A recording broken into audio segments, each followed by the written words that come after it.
Bonjour à tous, je suis Sylvie Effinger, alias Solja Laroots, la maman de l'affaire Célis Tessier-Ricci, qui se déroule en région parisienne. On connaît ma lutte pour protéger mes enfants et tous les autres enfants victimes de ces réseaux de l'horreur, qui sévissent depuis bien trop longtemps en France.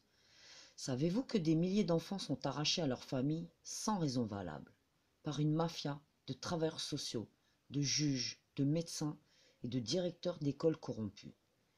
Ces enfants sont maltraités, malheureux à un point que beaucoup d'entre vous ignorent. Mais d'abord, qui sont-ils? Ce sont toujours des enfants rendus vulnérables, par exemple par le divorce de leurs parents, par l'isolement d'une mère qui les élève seuls, par leur pauvreté, par leurs origines étrangères ou métisses. Et que deviennent-ils ces enfants? Ils deviennent les esclaves des réseaux qui les exploitent. Ces enfants sont prostitués. Ils sont donc violés pour de l'argent. Et leur martyre commence, souvent, au sein des institutions censées les protéger.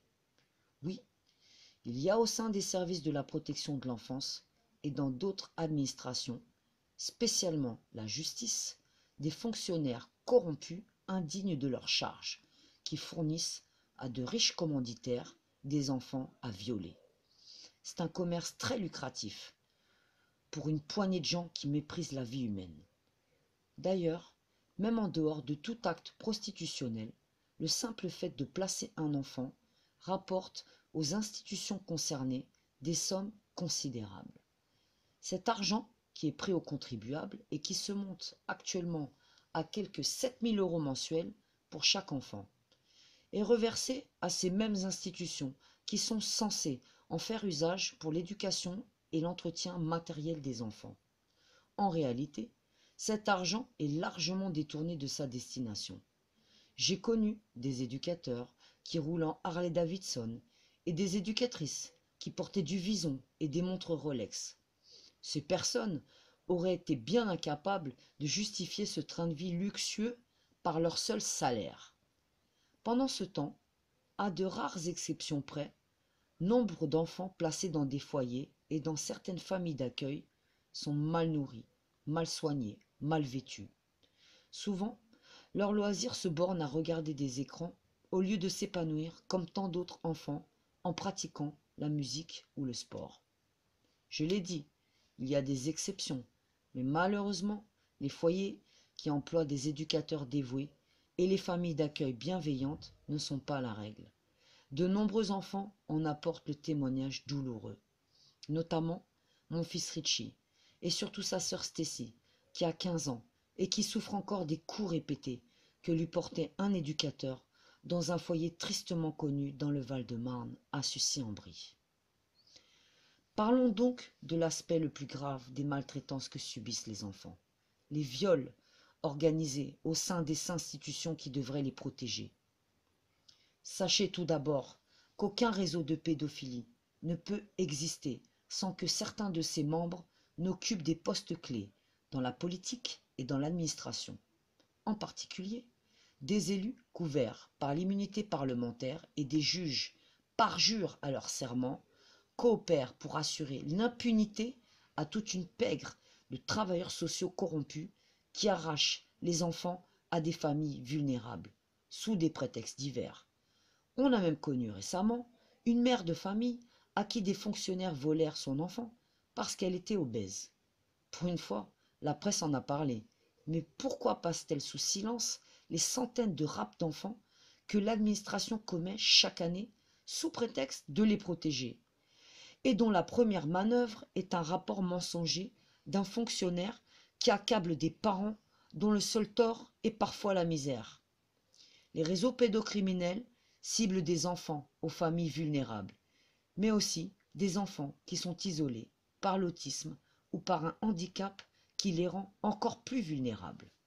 On se souvient encore de l'affaire du Coral en 1982, où des enfants handicapés étaient régulièrement violés par des notables, dont certains sont célèbres en France. Le capitaine de gendarmerie Paul Baril a révélé qu'on lui avait ordonné de cesser son enquête qui menaçait de puissants personnages. Les enfants, victimes des réseaux pédocriminels, sont généralement emmenés dans des foyers où ils cohabitent avec des adolescents pervers qui les initient à la sexualité.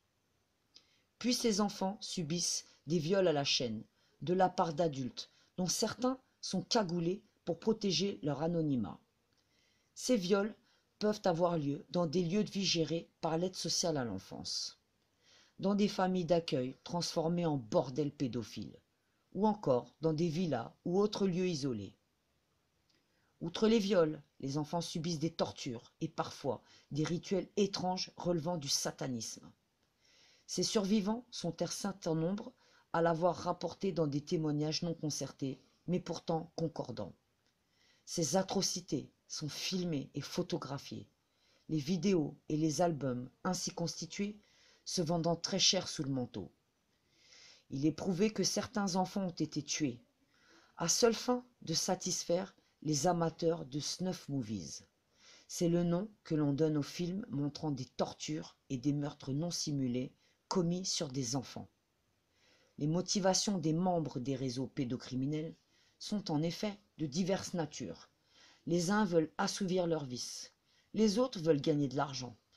D'autres veulent pratiquer des rites sexuels relevant d'une pratique magique censée leur faire acquérir des facultés surhumaines. Tous, ils croient appartenir à une élite, à une caste supérieure, au-dessus de la morale et des lois. Ils exploitent les enfants et se livrent sur eux à des actes de barbarie. L'analogie entre eux et le nazisme est évidente.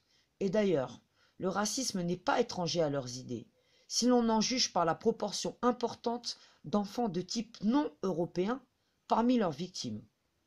Un foyer comme celui de Sucy-en-Brie sépare les jumeaux et maltraite l'un des deux enfants.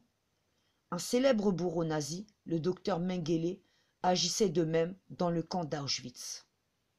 Comme les nazis, les pédocriminels en réseau persécutent des minorités, notamment celles des parents qui dénoncent leurs crimes, et qu'ils font souvent interner pour les faire taire. Les autres parents se taisent parce qu'ils ont peur du formidable appareil administratif qui se mobilise contre eux avec acharnement. Certains sont internés ou emprisonnés, d'autres perdent leur emploi ou leurs droits sociaux. Quelques-uns doivent fuir à l'étranger pour préserver leur liberté et soustraire leurs enfants à des institutions prédatrices. La pédocriminalité de réseau est un commerce international qui est la face cachée de la mondialisation. Sous prétexte que les centres français seraient surchargés, des enfants sont envoyés en Belgique. Il serait étonnant que ce petit pays puisse accueillir plus d'enfants que la France. Sans doute, un criminel comme Dutroux pourrait-il expliquer ce qu'ils font vraiment là-bas. Mais j'arrête ici cet exposé qui s'appuie sur de nombreux témoignages crédibles et concordants pour vous lancer un appel. Cet appel s'adresse aux citoyens et aux citoyennes épris de justice et de respect de la dignité humaine, aux personnes de la société civile, comme aux fonctionnaires fidèles au serment, qui les engagent à servir le peuple français. À tous, c'est au nom des enfants que je dis, résistez! Faites connaître le sort tragique des enfants arrachés injustement à leurs parents, et pour certains, exploités comme esclaves sexuels. Soyez solidaires avec les parents qui dénoncent la séparation familiale, les maltraitances et les viols subis par leurs enfants, et qui pour cela sont poursuivis par la justice, alors qu'ils n'ont fait que leur devoir. Pour cela, faites connaître leur lutte, partagez leurs récits, interpellez les administrations auxquelles vous enverrez des lettres ouvertes. Organisez des campagnes de tracts et d'affichage qui dénonceront les fonctionnaires indignes sur les lieux mêmes de leur travail. Envoyez des dons matériels aux parents courageux que des persécutions administratives réduisent à la misère.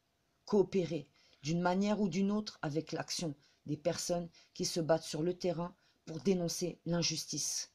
Et quitte à désobéir à des ordres reçus, refusez de vous faire les complices de l'horreur.